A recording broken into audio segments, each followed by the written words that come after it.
Olá, graça e paz da parte de Deus Pai e da parte do nosso Senhor Jesus Cristo. Quem vos fala nesta oportunidade é o escatologista Jaime Dias da Silva. Para um amigo que não assistiu às duas primeiras partes dos dois primeiros vídeos, quanto tempo falta para meia-noite no relógio do Apocalipse, para uma melhor compreensão, eu sugiro que você visite os nossos dois links desses dois vídeos. Continuando o nosso vídeo, vamos abordar agora o quarto período, que são os últimos anos da grande tribulação. Esse período compreende da vinda de Jesus à batalha do Armagedon. Nele nós temos apenas 3 tempos revelados no Apocalipse, que são os 5 meses da praga da quinta trombeta. Está lá em Apocalipse 9:5, onde será repreendida a morte por 5 meses durante a face da terra. Todos aqueles que receberam o sinal da besta irão perecer, irão cair de prédios, irão ser queimados, mas não morrerão. Durante 5 meses, essa será a praga. Temos mais os 1260 dias das duas testemunhas, Apocalipse 11:3. Esses 2 tempos juntos dará um total de 4 anos e 1 mês, ainda depois da vinda de Jesus Cristo.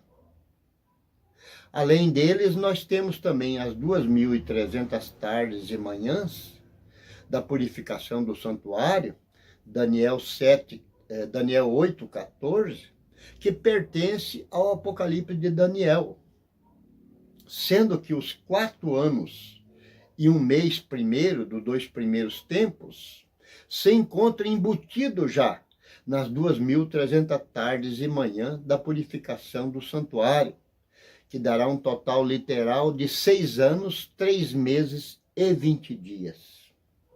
Assim também como estão embutidos, ou foram embutidos, os 1.260 dias da proteção da igreja no deserto, que estão embutidos nos 1.290 dias do anticristo, conforme a Escritura. Porque o Senhor executará sua palavra sobre a terra, completando-a e abreviando-a. Romanos 9:28. Mas qual é o real significado das 2.300 tardes da purificação do santuário? Este é um assunto que a teologia em geral tem esbarrado em 2 grandes dificuldades. A primeira é que as denominações evangélicas têm desprezado esse assunto por falta de conhecimento, razão pela qual esse tempo não tem sido contado nos seus ensinos escatológicos. Com isso, eles jogam esse tempo num canto, desprezando a mensagem do anjo Gabriel dada a Daniel, como se ela não fizesse parte também das palavras seladas a serem reveladas nos finais dos dias. Segundo, uma das únicas denominações que ousou fazer doutrina em cima desse tema foi a Adventista do Sétimo Dia, porém de forma completamente equivocada, ao interpretar estas 2.300 tardes e manhãs como se fosse 2.300 anos, que, segundo eles, se cumpriram em 22 de outubro de 1844. A partir dessa data, essa denominação afirma que o santuário no céu foi purificado. Uma verdadeira aberração. Pois além do verso tratar de dias literais, como os dias da criação, os quais citam tardes e manhã, claramente mostrando que está tratando de dias e não de anos proféticos, Jesus entrou também no Santo dos Santos imediatamente nos dias da nossa redenção. Após ter sido glorificado no céu, ele se assentou à destra da majestade do Pai, conforme o Salmo 110:1 e conforme Hebreus 8:1 e 2. Entretanto, para o vídeo não se alongar muito, vamos abordar esse tema de uma forma resumida. Se os nossos amigos desejarem se aprofundar mais no assunto, solicite estudo grátis pelo nosso e-mail, que está lá no rodapé do relógio do Apocalipse. O primeiro santuário contaminado pelo pecado foi o santuário celeste. Mas qual foi o tempo? O tempo foi nas eras eternas, antes da fundação do mundo. Mas qual foi o fator contaminador? O pecado de Lúcifer e de seus anjos. E quais coisas foram contaminadas? O céu e os anjos. Jó escreveu sobre isso, está lá no livro de Jó 15:15. Fato esse que fez com que Deus entrasse em juízo com Satanás, expulsando Lúcifer e seus anjos do céu. E qual é o fator purificador da purificação desse santuário celeste, irmão Jaime? Nas eras à frente, o fator purificador desse santuário celeste, conforme nós veremos, foi feito pelo sangue do Cordeiro de Deus. Vamos ler conforme está escrito. De sorte que era bem necessário que as figuras que estão no céu assim se purificassem, mas as próprias coisas espirituais com sacrifício melhor do que estes, que eram sacrifícios da lei, oferecido nas quatro pontas do altar. Porque Cristo não entrou num santuário feito por mãos, figura do verdadeiro santuário, porém no mesmo céu, para agora comparecer por nós, perante a face de Deus. Hebreus 9, 23 e 24. Tempos à frente, o Senhor criou o nosso mundo, formou o homem do pó da terra, pôs o casal patriarcal no paraíso, onde antes havia perfeita comunhão do homem e a mulher com Deus, pois o Senhor, na viração da tarde, vinha passear, visitar o casal patriarcal. Gênesis 3:8. Entretanto, novamente, o pecado contaminou a criação divina, conforme veremos a seguir. Sendo então o segundo santuário contaminado pelo pecado, que é o paraíso. Mas qual foi o tempo? Desde a fundação do mundo. E qual foi o fator contaminador desse santuário? O pecado de Adão e Eva. Mas quais são as coisas que foram contaminadas pelo pecado? O paraíso, Adão e Eva e toda a terra. Com isso, Deus entrou em juízo com Adão e Eva, amaldiçoando toda a terra.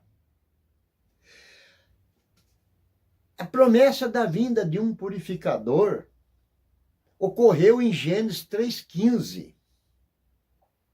E qual foi o fator purificador de Adão e Eva e toda a sua descendência, irmão Jaime? O mesmo sangue do Cordeiro, o fator purificador do santuário celeste. E qual o tempo da purificação que isso ocorreu? Tanto o santuário celeste quanto o santuário terrestre somente foram purificados séculos à frente, na plenitude dos tempos, Gálatas 4:4, através do sangue do Cordeiro de Deus na cruz, conforme está escrito. E que, havendo por ele feito a paz pelo sangue da sua cruz, por meio dele reconciliasse consigo mesmo todas as coisas, tanto as que estavam na terra, quanto as que estavam nos céus. Colossenses 1:20. A primeira purificação da terra. Quando aconteceu a primeira purificação da terra? Aconteceu através das águas do dilúvio. Depois que o pecado corrompeu as imaginações dos corações dos homens, que se tornaram maus sobre a terra. Com isso, Deus tornou a entrar em juízo com toda a carne pecadora, purificando a terra através das águas do dilúvio. Gênesis 7:22. Séculos à frente, Deus levanta Moisés para tirar Israel do Egito. No Sinai, o Senhor faz aliança com seu povo, dando a sua lei, contendo 613 preceitos. Dentre eles havia um ritual da purificação do santuário, que projetava a purificação das coisas futuras. Ela era feita uma vez ao ano, no dia 10 do 7º mês. E era o fator purificador, segundo a lei, era através de sangue de animais. Levítico capítulo 16.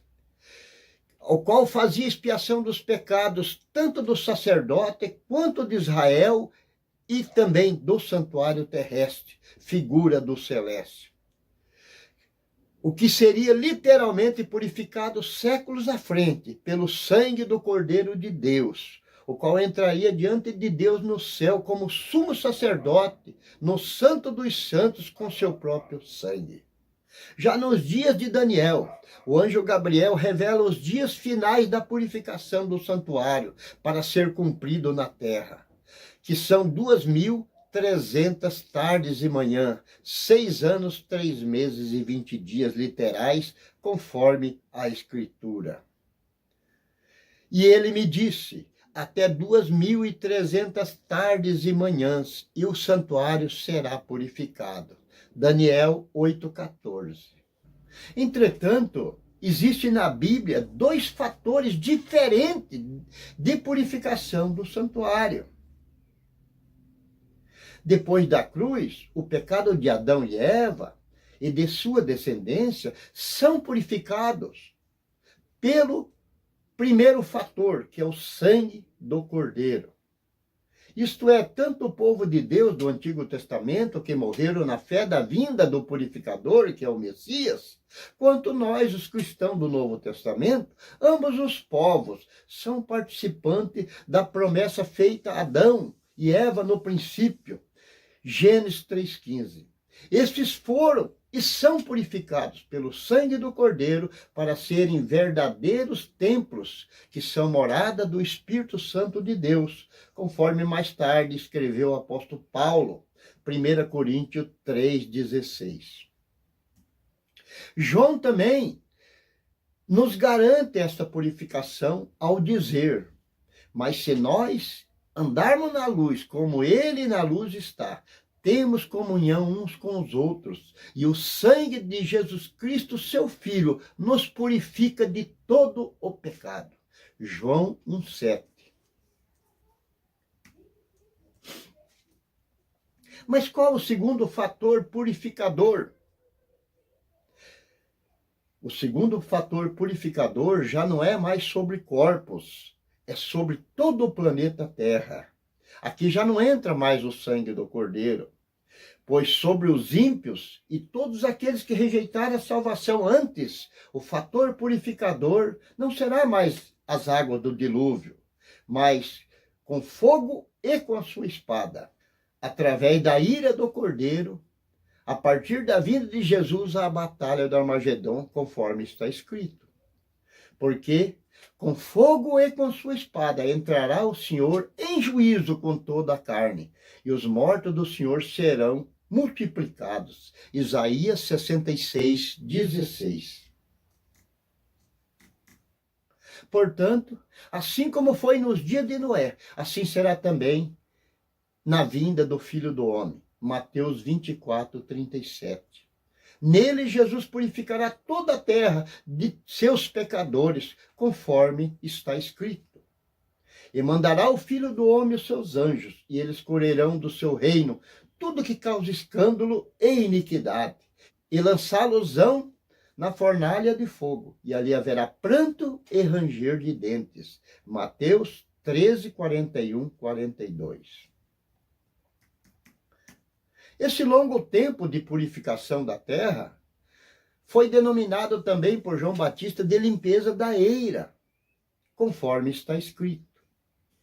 Em sua mão tem a pá, e limpará a sua eira, e recolherá o trigo no seu celeiro, e queimará a palha com fogo que nunca se apagará. Mateus 3:12. Depois dessa explicação, agora nós podemos entender a pregação feita também pelo mesmo João Batista, quando apresentou Jesus lá no Jordão, dizendo àquela multidão: eis aí o Cordeiro de Deus que tira o pecado do mundo. Para o seu povo ele tira o pecado, purifica o seu povo do pecado com seu sangue. Para os ímpios ele tira o pecado do mundo na destruição, na exterminação de toda a carne pecadora através da ira do Cordeiro. Portanto, no final da ira do Cordeiro, que são os últimos 7 anos da grande tribulação, com as calamidades das 7 trombetas das pragas, mais o derramar das 7 taças da ira de Deus, e mais a batalha final do Armagedon, finalmente o nosso céu e toda a nossa terra estarão purificados, cumprindo assim as 2.300 tardes e manhã da purificação do santuário. Dias estes que se prolongarão ainda até o início do milênio, quando o povo de Deus enterrarão os corpos dos pecadores mortos por 7 meses para purificar toda a terra, conforme está escrito. E a casa de Israel os enterrará por 7 meses para purificar a terra. Ezequiel 39, 12. Conforme vimos, o resultado do longo processo da purificação do santuário, nos fins dos dias, manifestará 2 principais objetivos divinos. O primeiro é de o Senhor Deus apresentar a sua justiça, através da exaltação do agente purificador, que é nosso Senhor Jesus Cristo, colocando-o à sua direita no céu. E o segundo objetivo é manifestar o seu juízo com a aniquilação do agente contaminador de toda a sua criação, que é Satanás e a sua companhia, debaixo dos pés do seu filho, conforme está escrito. Disse o Senhor ao meu Senhor: assenta-te à minha mão direita, até que eu ponha os teus inimigos por escabelo dos teus pés. Salmo 110, 1. O apóstolo Paulo foi até mais ousado, entendendo esse assunto, e disse para a igreja de Roma: e o Deus de paz esmagará em breve Satanás debaixo de vossos pés. A graça do nosso Senhor Jesus Cristo seja convosco. Amém. Romanos 16, 20. Portanto, somados as 2.300 tardes e manhã, com os tempos que ainda faltam serem revelados, tais como os tempos das outras trombetas das pragas, mais o tempo das vozes dos 7 trovões, mais o tempo das 7 taças da ira de Deus que não foram ainda revelados, superaremos facilmente 7 anos da vinda de Jesus à batalha do Armagedon, que somados com os outros 14 anos e 45 dias mostrados nas 2 primeiras partes do estudo, esses tempos cumpridos antes da vinda do Senhor, teremos um total de 21 anos com muita folga de grande tribulação, superando a pregação pré- e pós-tribulacionista tradicional de uma grande tribulação de apenas 7 anos, baseada apenas na última semana de Daniel, que dirá então a pregação errônea dos mesmos tribulacionistas para uma grande tribulação de apenas 3 anos e meio. Isso é vituperar as escrituras. Esses homens precisam ter conhecimento de profecia antes de sair dando profetada por aí. Portanto, ao término dessa primeira parte, quero agradecer ao Deus Pai de nosso Senhor Jesus Cristo, que aprove revelar esse grande mistério, oculto a todos os tempos, as teologias de todas as gerações, que em gratidão eu quero fazer minha as palavras do apóstolo Paulo, que disse: ó profundidade da riqueza, tanto da sabedoria como da ciência de Deus. Quão insondáveis são os seus juízos e quão inescrutáveis são os seus caminhos. Romanos 11:33. Não percam o nosso próximo vídeo aula, Nele nós iremos abordar uma das 8 principais sequências escatológicas do relógio do Apocalipse, mostrando que Deus, através das 4 estações do ano, verão, outono, inverno e primavera, tem anunciado o fim desde o princípio. Que Deus vos abençoe. Escatologista Jaime Dias da Silva, Curitiba, Paraná.